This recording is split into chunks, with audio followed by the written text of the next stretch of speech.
बघा मित्रांनो, आपण एक घटक आणलेला आहे बघा आज, तो म्हणजे जिल्हा विशेष. याच्यामध्ये आपण भंडारा जिल्हा विशेष बघणार आहे. भंडारा जिल्ह्याची पूर्ण माहिती बघणार आहे बघा. तर तुम्हाला माहितीच असेल की भंडारा जो जिल्हा आहे तो आपल्या महाराष्ट्राच्या उत्तरेस आहे, म्हणजे वरच्या दिशेला आहे, वरच्या. आणि जिकडे की भंडाराला लागूनच गडचिरोली वगैरे, गोंदिया, चंद्रपूर हे जिल्हे आहेत. म्हणून तुम्ही बघू शकता त्याचा जो स्थान आणि विस्तार आहे बघा. भंडारा जिल्ह्यात उत्तरेस मध्य प्रदेशची सीमा लागते, पूर्वेस गोंदिया जिल्हा लागतो, दक्षिणेस चंद्रपूर, तर पश्चिमेस नागपूर हा जिल्हा लागतो बघा. हा सीमारेषा आहे त्याचे. बघू शकता तुम्ही भंडारा जिल्ह्याचा जो क्षेत्रफळ आहे 3895 चौरस किलोमीटर आहे बघा, जो की महाराष्ट्राचा 1.33% आहे. भंडारा जिल्ह्याचं मुख्यालय भंडारा तालुक्यातच आहे बघा. याची लोकसंख्या 12 लाख दशलक्ष एवढी आहे. ही 2011च्या जनगणनेनुसार आहे बघा. आणि भंडारा जिल्ह्यात जे साक्षरता प्रमाण आहे ना ते 85% एवढी आहे.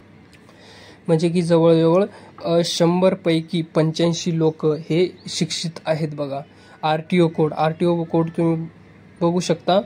MH36 महाराष्ट्र 36 हे आरटीओ कोड आहे बघा भंडारा जिल्ह्याच्या. त्याच्यानंतर तुम्ही बघू शकता भंडारा जिल्ह्यात 7 तालुके आहेत. 7 तालुके ते कोणते? भंडारा हा एक तालुका आहे. त्याच्यानंतर मोहाडी, त्याच्यानंतर तुमसर, त्याच्यानंतर पवनी, साकोली, लाखांदूर आणि लाखनी असे 7 तालुके आहेत भंडारा जिल्ह्यात. तुम्ही बघू शकता वैनगंगा ही येथील एक प्रमुख नदी आहे बघा भंडारा जिल्ह्यामधली. आता मेन पार्टकडे वळूया बघा, अभयारण्यांना. बघा भंडारा जिल्ह्यात जो एक महत्त्वाचा अभयारण्य आहे तो म्हणजे कोका अभयारण्य, जे की भंडारा तालुक्यातच येतो बघा. कोका अभयारण्य येथे खूप विविध प्रकारचे प्राणीसुद्धा आहेत.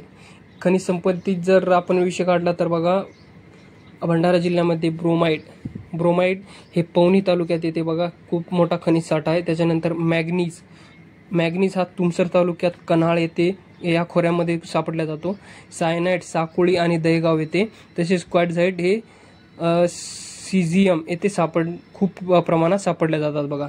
त्याच्यानंतर गरम पाण्याचा झरा, जसे की तुम्हाला माहिती आहे जे गरम पाण्याचा झरा आहे ते भंडारा तालुक्यामध्ये गायमुख या ठिकाणी तुमसर तालुक्यात सापडतात बघा. गायमुख हे तुम्हाला लक्षात ठेवायचं आहे मित्रांनो, हे परीक्षात विचारतात. हे मागील परीक्षात सुद्धा विचारले गेलेले आहेत.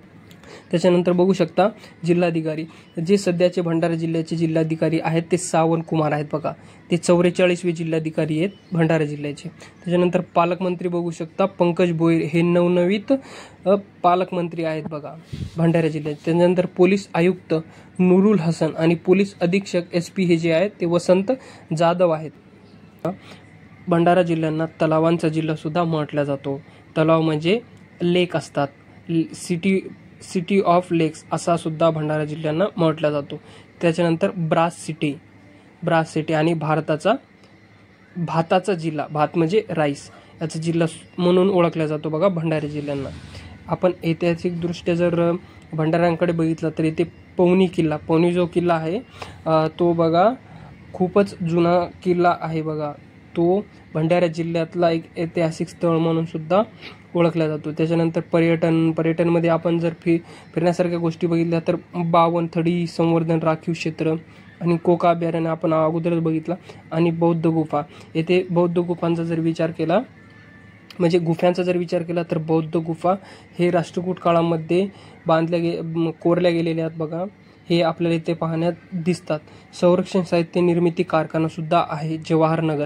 संरक्षण म्हणजे आपल्यात भारताला जे डिफेन्स सिस्टीम वगैरे पाहिजे असतात ना, रॉकेट्स वगैरे, त्याचे कारखाने सुद्धा भंडारा जिल्ह्यात आहे. तांबा पितळ बनवण्याच्या कारखान्यासाठी प्रसिद्ध, जे आपण तांबा वापरतो. आणि इतरत्र जे किचनच्या वस्तू असतात, पात्र वगैरे, ते तांब्यापासूनच बनलेले असतात. त्याचा कारखाना सुद्धा भंडारा जिल्ह्यात आहे बघा. भंडारा जिल्ह्यामध्ये बघा अजून एक महत्त्वाची गोष्ट म्हणजे भंडारा जिल्ह्यात गोसी खुर्द हा एक जलविद्युत प्रकल्प आहे. जलविद्युत प्रकल्प कोणत्या जिल्ह्यात? भंडारा जिल्ह्यात गोसी खुर्द.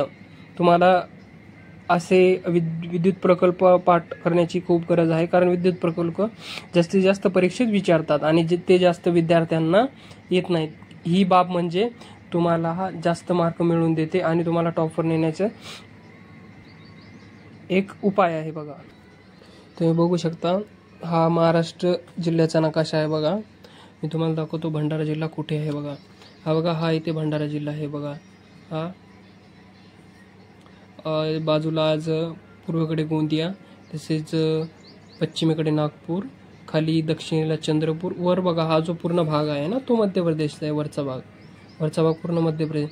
आणि भंडारा जिल्ह्यात सुद्धा जंगले आहेत. त्याच्याच व्यतिरिक्त गोंदिया आणि खाली गडचिरोली ह्या जिल्ह्यामध्ये खूप सारे म्हणजे जंगल, चंद्रपूर इकडं जंगल खूपच आहेत बघा. आणि इथे भंडारा सुद्धा आहे, म्हणजे भंडाऱ्यात थोड्या प्रमाणात सुद्धा जंगल आहेत मित्रांनो.